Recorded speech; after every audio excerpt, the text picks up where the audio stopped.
तो नमस्कार दोस्तों, स्वागत है आप सौ अपनी चैनल पर। अने मित्रों,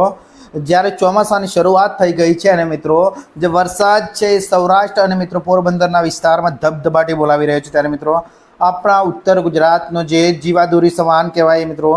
દાંતીવાડા ડેમની વાત કરવામાં આવે તો મિત્રો ગઈ સાલની વાત કરીએ તો મિત્રો દાંતીવાડા ડેમમાં આજની તારીખ દરમિયાન મિત્રો બનાસ નદીમાં પાણી છોડવામાં આવ્યું હતું। એટલે કે મિત્રો બનાસ નદી છે તે બંને કાંઠે વહી રહી હતી, કારણ કે મિત્રો બિપોરજય વાવાઝોડું અને બિપોરજય વાવાઝોડાના કારણે બનાસકાંઠાનો જે ખેડૂત મિત્રો છે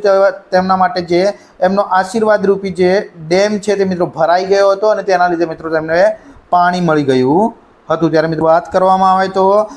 આજની તારીખમાં મિત્રો આજ બનાસકાંઠાનો જે દાંતીવાડાનો ડેમ છે તે મિત્રો એકદમ ખાલી ખમ જોવા મળી રહ્યો છે અને મિત્રો તેમાં હજુ પણ કોઈ પાણીની આવક થઈ નથી। ત્યારે મિત્રો કેટલીક યુટ્યુબ ચેનલ દ્વારા મિત્રો બનાસકાંઠાના દાંતીવાડા ડેમના અપડેટ આપવામાં આવતા હોય છે, ત્યારે મિત્રો આપણે પણ આપણી ચેનલમાં અપડેટ તમને આપતા રહીશું। ત્યારે મિત્રો જ્યારે પણ વરસાદનું પાણી જે બનાસ નદીમાં આવશે ત્યાંથી લઈને મિત્રો કેટલા % ડેમ ભરાય છે તમામ માહિતી મિત્રો જોવા માટે તમે આપણી ચેનલને સબસ્ક્રાઈબ અને વિડીયોને લાઈક કરવાનું ના ભૂલશો।